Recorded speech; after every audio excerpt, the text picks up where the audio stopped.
하나님께서 오늘 우리에게 주시는 말씀은 마태복음 6장 9절부터 12절까지 말씀입니다. 6장 9절부터 12절까지 말씀. 그러므로 너희는 이렇게 기도하라. 하늘에 계신 우리 아버지여, 이름이 거룩히 여김을 받으시오며 나라가 임하시오며 뜻이 하늘에서 이루어진 것 같이 땅에서도 이루어지리이다. 오늘 우리에게 일용할 양식을 주시옵고 우리가 우리에게 죄 지은 자를 사하여 준 것 같이 우리 죄를 사하여 주시옵고. 아멘.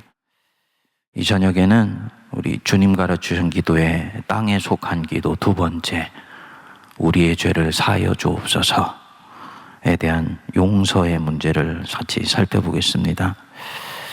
우리 주님이 너희는 이렇게 기도해라 라고 말씀하시고 난 뒤에 기도의 몇몇 뼈대들 중에서 가장 이해하기가 쉽지 않은 기도의 뼈대가 바로 오늘 이 부분입니다.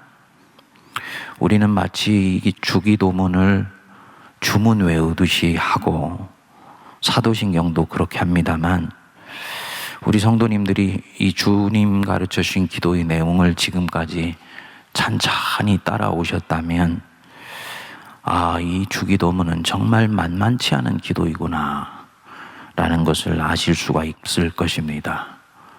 깊이 때문입니다. 우리 주님은 쉽게 말씀하시는데 너무너무 깊은 분이세요. 근데 오늘 이 용서에 대한 기도는 깊이에 더해서 난해함까지 결합이 되어 있어서 힘듭니다. 사실 풀면서 저도 잘 풀 수 있을지 100% 맞는 것인지 확신할 수가 없습니다. 그도 그럴 것이 푼 사람마다 다릅니다. 보는 주석집마다 또 다릅니다. 그만큼 이 기도문은 열려있는 기도문이다라고 말씀을 드릴 수가 있습니다. 성령님의 도우심이 필요한 부분이고요. 우리 성도님들도 저하고 같이 말씀을 따라가시면서 성령님의 도우심을 구하면서 함께 이 말씀을 대하십시다. 주님이 그래서 그런지 이 각각의 주제들을 말씀하시는 내용 중에서 가장 긴 내용이 또 이 부분이지 않습니까? 어려운 부분은 크게 두 가지로 구성되어 있습니다. 첫째, 여기서 우리 죄를 사하여 주옵소서라고 했는데 이 용서해달라고 하는 이 죄가 무엇이냐 하는 문제입니다. 그리고 두 번째로는 그냥 우리 죄를 용서하여 주옵소서라고 하셨으면 쉬울 텐데, 앞에 조건처럼 우리가 우리에게 죄 지은 자를 사하여 준 것 같이 우리 죄를 사해달라고. 그래서 하나님의 용서가 조건부 용서처럼 보인다는 것입니다. 우리 예수님은 아시잖아요. 하나님은 네가 그들 용서하면 나도 너 용서할게 라고 말씀하시는 분이 아니라는 거 우리 예수님 아시잖아요. 우리 예수님은 하나님이 당신 백성들 사랑하실 때 무조건 사랑하시고, 그렇기 때문에 용서하실 때도 무조건 용서하신다는 것 아시지 않습니까?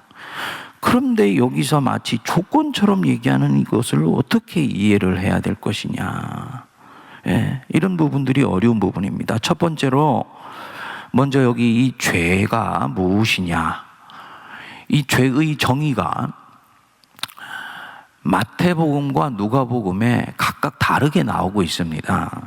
이 주님 가르쳐 주신 기도가 마태복음에도 나오고 누가복음 11장에도 나오는데, 누가복음에서는 여기서 얘기하는 이 죄를 용서해 주십시오 할 때 이 죄가 저나 여러분들이 일반적으로 알고 있었던 바로 그 죄입니다. 영어로는 S-I-N, 헬라어로는 하마르티아. 원래 하마르티아라는 말이 표적에서 벗어나다라는 뜻 아닙니까?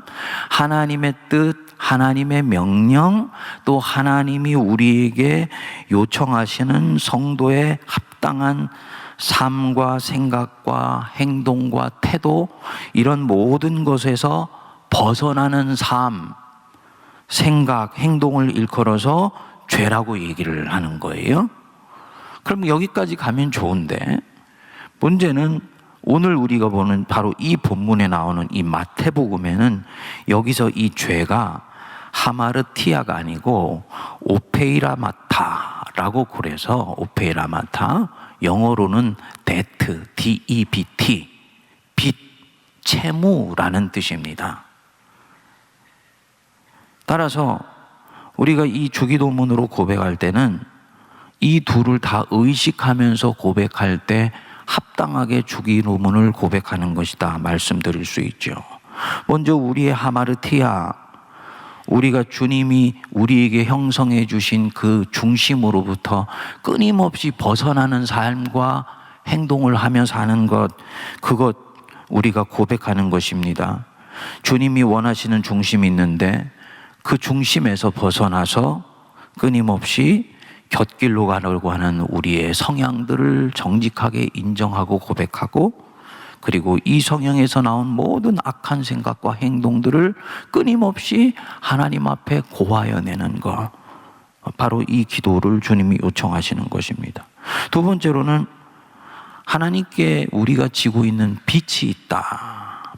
빚이 있는데 그 빚을 사하여 달라고 너희가 기도하라라는 것입니다. 이상하지요? 예수님을 우리가 주님으로 믿는 순간 우리가 하나님께 지었던 모든 빚은 다 탕감되었습니다. 그렇죠? 네. 그래서 주님이 우리를 예수님의 그 몸값을 대신해서 빚을 탕감시켜 주시고 하나님의 자녀로 삼아 주신 거예요.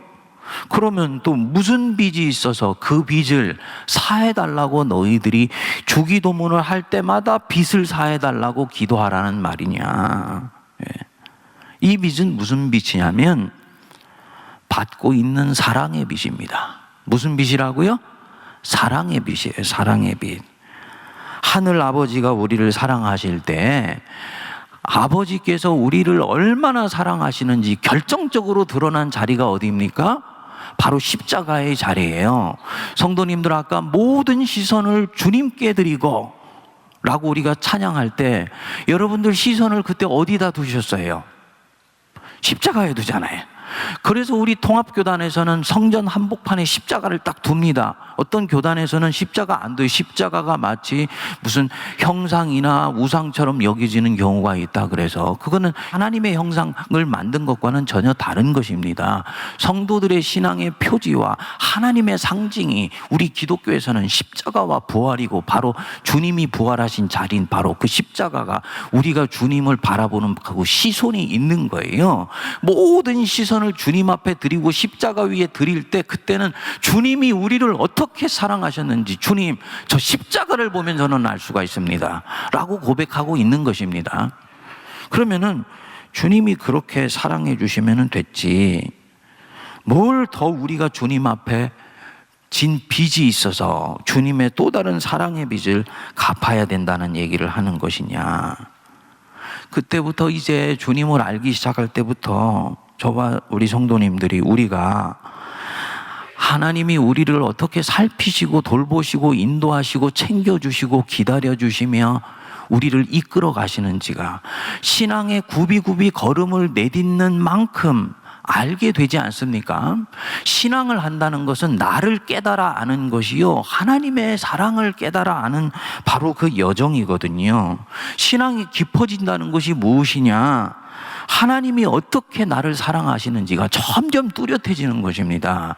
그리고 그 사랑이 점점 뚜렷해지기 때문에 믿음이 생기고 용기가 생기고 하나님을 더 온전히 신뢰하게 되면서 점점 자발적으로 순종하게 되는 거예요. 순종의 핵심은 벌 받을까 봐 두려워서 보상을 받기 위해서 순종하는 것이 아니고, 주님 주신 사랑이 너무나 감사해서 자원하는 마음으로 순종하는 것입니다. 그러니까 신앙의 진면목이라는 것은 마음의 동기로 들어가면 하나님이 나를 어떻게 사랑하시는지를, 주님 저는 점점 뚜렷이 알아가고 있습니다 라고 고백하고 있는 것입니다. 그러면은 하나님이 나를 어떻게 살피시고 돌보시는지 점점 가슴에 와닿는다. 이때 이 사람은요, 하나님을 대하는 마음이 달라지죠. 자식이 철이 없을 때는 지가 똑똑하고 잘나서 사랑구실을 하는 것처럼 생각합니다. 예. 여기서 얘기하는 지가라는 것은 저를 얘기하는 겁니다. 예? 목사님 우리 보고 지가래. 아니, 저를 보고 얘기하는 거예요. 예? 각자 적용할 분들 하십시오. 그런데 철이 들면 부모님이 나를 살피시고 돌봐주셔서 내가 여기 있는 것이구나 알게 되죠. 그렇죠? 예, 부모님들은 아멘 안 하셔도 돼. 자녀들은 아멘 하세요. 예, 남자가 군대도 갔다 오고 고생도 해보고 취직해가지고 자식들 먹여 살리려고 상사한테 자존심도 상해 가보고 이렇게 하면서 이미 돌아가신 아버지 혹은 노년이 되신 아버지가 자기 어렸을 때 월급 봉투 들고 오면서 입에 한박 웃음을 띄었던 그 웃음의 의미가 무엇인지를 알게 되는 거예요. 자매들이 결혼을 해서 아이들을 낳는 해산의 수고를 하면서 엄마가 나를 어떻게 낳았는지 알게 되고, 기르기 시작하면서 부모가 나를 어떻게 인내함 가운데서 키워냈는지를 알게 됩니다. 부모의 사랑이 와닿는 것입니다. 그때 부모에게 감사한 마음도 들고 빚진 마음도 들죠. 빚을 갚을 수 있는 부모님이 옆에 계시면 감사한데 이미 고아가 돼버렸다. 속상한 마음이 드는 거예요. 이 빚진 마음은 부담이 아니고 인간으로서 가져야 되는 영적 민감성이 비로소 깨어나겠다라는 것을 얘기하는 것입니다. 우리 부모는 이제 늙으시면 나를 사랑해 주시고 싶어도 마음으로밖에 사랑해 주실 수 없는데, 반면에 내 영의 부모, 나를 조성하셔서 내가 여기까지 올 수 있도록 이끌어 주신 내 하나님은 그때나 지금이나 이후로도 지속적으로 조금도 지치지 아니하시고 사랑하시는 우리 하나님 아닙니까? 점점 더 사랑해 주세요. 그리고 점점 그 사랑이 단순한 사랑이 아니라는 것을 알게 됩니다. 얼마나 나를 섬세하게 만들어 가시고 내 성품을 가다듬어 가시는지, 이것은 좀 주님이 넘어가 주시면 좋겠는데 했던 것도 주님은 어김없이 마지막에 갔을 때는 다루십니다. 왜냐? 네가 그것을 다루고 넘어가야 비로소 신의 성품에 참여하는 자가 되는 것이야 라고 보시기 때문입니다. 믿음이 없을 때는 눈높이에서 사랑해 주시고, 자라갈 때도 그 높이에서 또한 자라가게 해주시고, 성숙해 갈 때는 더 온전하게 될 수 있도록 이전에는 되지 않으셨던 매도 한 번씩 되시면서 나를 다뤄가세요. 그래서 이 사랑을 점점 알아가면 내가 정말 사랑받고 살고 있었다라는 것을 깨닫게 되죠. 자녀가 하늘 아버지에 대해서 철이 드는 것입니다. 그런데 그렇게 엄청난 사랑을 받고 사는 것에 대해서 내가 충분히 보답하면서 살고 있습니까? 답이 없으시네. 아멘 하신 분은 어마어마한 믿음을 가지고 계신 분이에요. 저는 그렇게 못해요. 주님 사랑을 알수록 그분이 베풀어 주신 사랑에 1000분의 1, 10,000분의 1도 다 갚지 못하면서 살다는 그런 마음이 옵니다. 그때 이 기도 할 수밖에 없는 것입니다. 주님, 제가 주님께 진 빚을 사하여 주옵소서. 예. 빚진 자의 마음이고요, 동시에 영적인 민감성이 깨어나는 마음이고요, 그리고 이 마음은 정죄하는 마음과는 다른 마음입니다. 갚지는 못하지만 나는 누군가에 의해서 돌보면서 살고 있었던 이 마음이 나로 하여금 한없이 행복한 마음을 가져다 주게 됩니다. 주님, 내 빚을 용서해 주소서라는 기도는 바로 이 마음에서 나오는 기도입니다. 민감한 채무의식이 내게 생겼다. 거룩한 채무의식이 주님 앞에 생겼습니다. 주님, 내 공로로 살아가고 있다고 생각했는데 하나님 은혜로 살고 있었네요. 그런데 그거 갚지 못하고 사는 것 같아서 주님 너무 죄송해요 라는 게 바로 이 기도입니다. 하나님께만 빚진 것이 아니지요. 하나님이 이렇게 감당할 수 없는 사랑을 주신 이유가 하나님이 죽기까지 사랑하신 다른 사람들, 네가 이제 때가 됐으니 좀 살피고 돌봐라. 그래서 이 사랑 계속 주시는 것입니다. 그래서 사도 바울이 로마서 15장 1절에서 우리 강한 자가 연약한 자의 약점을 감당하고 자기를 기쁘게 하지 아니할 것이다. 야멸차게 강한 자에게 그 믿음을 얘기한 부분이 바로 이 부분입니다. 그런데 나는 여전히 이기적이어서 내 안에 갇혀 있더라는 거죠. 믿음이 부족해서 내 손에 쥐고 있는 것, 누군가 필요로 하는 사람에게 선선히 내주기 위해서는 너무너무나 큰 용기를 필요로 하더라는 것입니다. 이웃의 아픔을 스쳐 지나가고 상처를 주면서도 그것이 그 사람에게 아픔이 된다는 걸 깨닫지도 못하고, 또 그 아픔이 된다는 것을 깨닫고 난 뒤에도 자기의 알량한 자존심 때문에 가서 미안합니다 라고 말도 못하고 주변을 맴맴 도는 경우들이 있어요. 우리 성도님들 중에서 목회자에게 미안한 행동을 하거나 마음을 가졌던 분들이 그 마음을 표현하는 방법이 다양하게 있습니다. 제일 믿음이 성숙한 분은요, 오셔서 목사님, 그때 제가 죄송합니다 라고 쿨하게 말씀하는 분이에요. 제일 믿음이 안 좋은 분은 어떤 분입니까? 눈치만 보면서 지나가는 분입니다. 중간이 있습니다. 중간이 누구냐면 밑도 끝도 없이 선물을 갖다 주십니다. 목사 기쁜 마음으로 받지요. 그래서 저분이 미안한 마음을 저렇게 표현하는구나. 사람은 그런데 하나님은 그 마음이 한 단계 더 가기를 원하세요. 야, 나는 네가 그런 넥타이 안 사줘도 좋으니까 나한테 미안하다고 말을 해. 아멘 하십니까? 목사님 넥타이 사오지 말란 얘기구나. 그 얘기가 아니고. 어쨌든 여러분, 우리가 그래요. 그래서 손에 가진 건 나 쓰기 위해서 바빠서 정작 하나님이 이렇게 풍족하게 주신 이유도 헤아리지를 않습니다. 요즘 제가 어느 날 냉장고를 열어봤어요.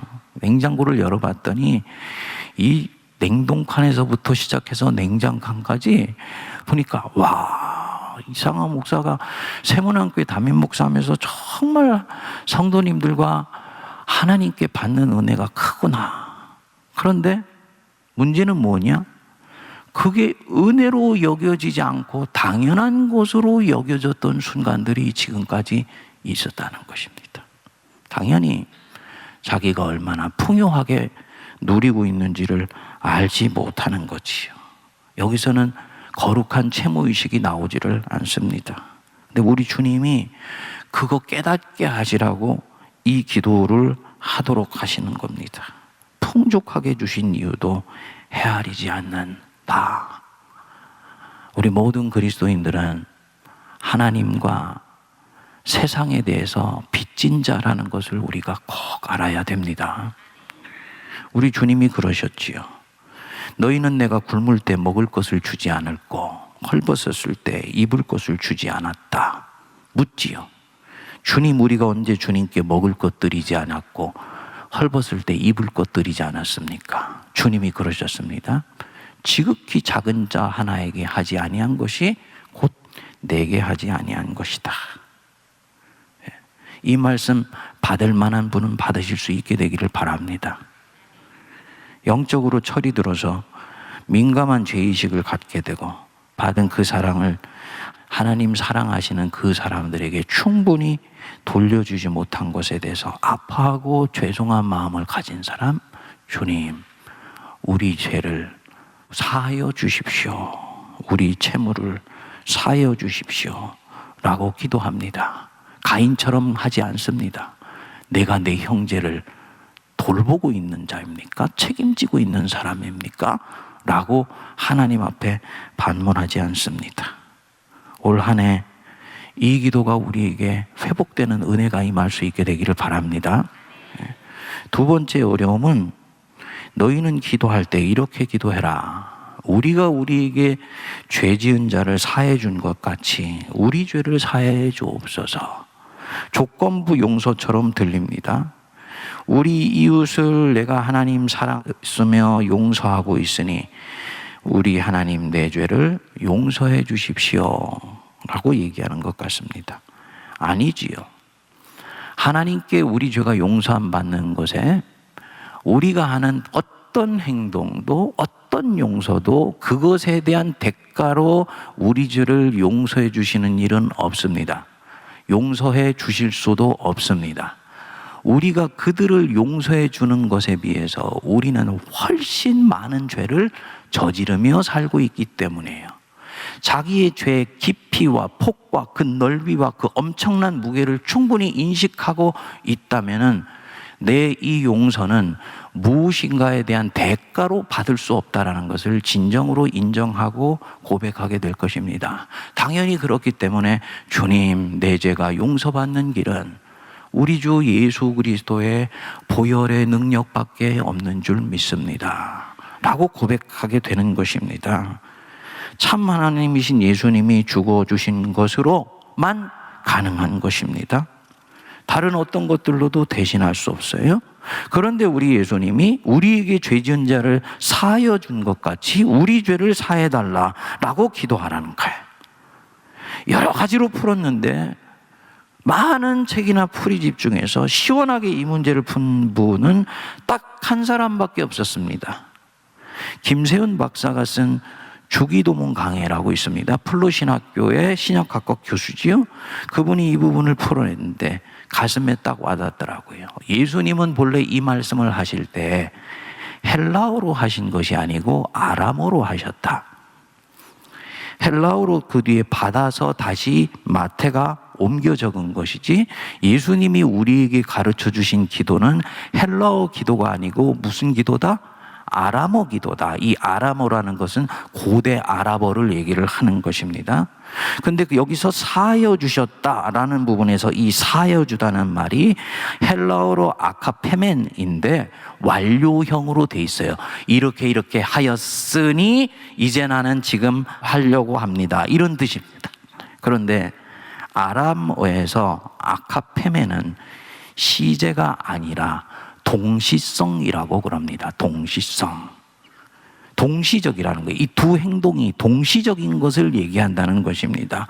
그래서 용서한 것 같이 라는 말이 완료형이 아니고 아람어로는 동시성이기 때문에 이것을 풀이하면 그 원래의 맥락대로 하면 하나님 우리 죄를 용서해 주옵소서. 주님께 이렇게 용서를 청하는 지금 이 순간 동시에 우리는 우리에게 빚진 자들을 용서합니다 라고 고백하는 순간이라는 거예요. 내 죄의 깊이를 안다면, 내가 얼마나 하나님께 사랑의 빚을 지고 있는지를 내가 알고 있다면, 이제 그는 이 죄를 용서해 주시고 이 빚을 갚지 못한 채 사는 나를 불쌍히 여겨달라고 기도하는 순간, 그는 자기 이웃이 자기에게 한 바로 그 빚 혹은 아픔의 채무에 대해서도 주님께 용서한다고 고백하는 것이라는 것입니다. 이해가 되십니까? 충분히 이해가 되죠. 그러니까 우리에게 빚진 자들을 용서하는 것은 하나님의 뜻이에요. 네가 얼마나 용서받았는지를 알면 너는 당연히 너를 아프게 한 자들을 용서하게 된다라고 주님은 보는 것입니다. 네가 얼마나 죄의 깊이가 크며 네가 입으로는 죄인 하지만은 실제로 그것에 피부에 느낄 수 있을 정도의 네 속에 뼛속 깊이 들어와 있는 그 죄를 하나님이 지금 품으시고 이해해 주시고 받아주시고 있는지를 네가 안다면, 너를 아프게 하며 너에게 죄 지은 자의 그 작은 죄에 대해서는 너는 얼마든지 이해하고 넘어갈 수 있는 자리로까지 간다고 보시는 것입니다. 그래서 이 사람이 내 죄를 용서해 주십시오라고 얘기하는 그 순간 동시적으로 이 사람은 주님, 내 죄도 용서해 달라고 주님께 고백하고 있는데, 감히 아뢰고 있는데, 당연히 저는 내 옆에 나에게 아픈 행동을 한 사람에 대해서 저는 용서합니다 라고 고백하게 된다라는 것입니다. 동양에서나 명상의 세계 속에서 요즘 이 용서의 문제를 다루는 것과는 전혀 다른 성격입니다. 우리는 용서해야 된다라고 얘기할 때 불교라든지 이 명상의 세계 속에서는 이런 식으로 얘기를 합니다. 당신이 당신에게 잘못한 사람을 용서해야 결국은 당신 자신도 자유할 수 있습니다. 당신이 당신에게 아프게 한 사람에 대한 적개심을 거두고 있지 않은 만큼 당신은 묶여 있게 되어서 그 사람을 용서하지 않는 만큼 결국은 당신의 인생은 비참해지게 됩니다. 그를 용서함으로써 당신 자신을 자유롭게 하세요. 즉 누군가를 용서하는 것이 나를 위해서 용서하는 것이라는 것으로 가져가는 거예요. 이거는 기독교적인 방식이 전혀 아닙니다. 그럼 나중에 나 자신을 위해서 용서하는 것보다 더 좋은 방법이 있으면 심리학적으로 그것을 따라갈 것입니까? 그게 아니라는 거지요. 사랑하는 여러분, 2020년에 내가 가지고 있는 죄의 깊이와 하나님이 그 깊이에도 불구하고 나를 품어주시고 이해해주시고 받아주시며 용서해주시는 것을 깊이 헤아려서 서로가 서로를 긍휼히 여길 수 있는 우리 세문안교회 될 수 있게 되기를 바랍니다. 서로가 바라볼 때 정죄하고 판단하는 것, 진리에 대한 기준을 가지는 것과 정죄하고 판단하는 것은 다른 거예요. 우리 세문안교회가 사랑으로 따뜻한 교회가 되기 위해서 가장 넘어가야 되는 부분은 바로 이 부분입니다. 화요일 날 말씀드린 대로 돌에게 따뜻해지라고 명령한다고 돌이 따뜻해질 수 없거든요. 돌을 햇빛 아래에 갖다 주면 그 돌은 따뜻해지라고 말하지 않아도 이미 따스해져 있습니다. 하나님의 은혜의 햇살 아래 우리들의 마음이 겸손하게 내려놓아져 있게 되면 주님의 그 은혜의 햇살은 우리로 하여금 우리가 얼마나 그분의 은혜 안에서 살고 있으며 사랑받고 있으며 살고 있는지를 알기 때문에 다른 사람을 향해서 정죄하려는 마음이 녹아져서 이해하는 마음이 되고 그 사람에게 향하던 손가락질이 내 죄를 이해해 주신 하나님 생각하면서 오히려 나를 향하게 되면서 이미 우리는 따뜻한 공동체를 이루어가고 있는 그런 현장을 목격하게 될 것입니다. 이런 부분에 있어서 우리가 2020년에 서로가 서로를 긍휼히 여기고 서로가 서로를 용서하고 또 판단하고 정죄하지 아니하며 내 자신이 했었던 부분들 아무렇지도 않게 여기면서 그냥 넘어가는 것이 아니고 내가 얼마나 주님 앞에 큰 채무를 빚진 가운데서 은혜 속에 살아가는지를 깊이 살펴서 하나님 앞에 우리의 선한 마음들을 끊임없이 새롭게 올려드릴 수 있는 저와 여러분 되시기를 바랍니다.